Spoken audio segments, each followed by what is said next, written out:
Let me quickly show you how to fix Deepseek not responding.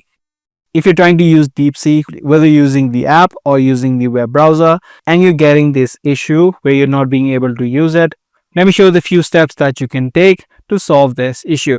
You're inside of Deepseek right now and you're not being able to typing anything. And if you're using the application, what you can do is try to clear the data and the cache of Deepseek. Tap and hold the app if you're using an Android device, and you can head over to app info. If you're using an iOS, you will need to head over to iPhone settings and then offload the application. From this setting, find the option called clear data and tap on clear all data.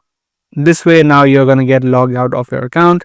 So open up Deepseek again and try logging in back.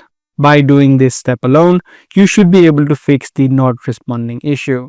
Now if you're using the website of Deepseek, you can also do a similar step.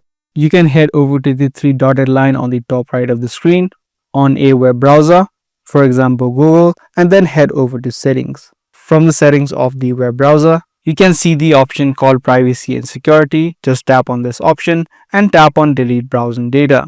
Make sure that browsing history, cookie site, and cache images and files are selected, and make sure that at least last 7 days are selected.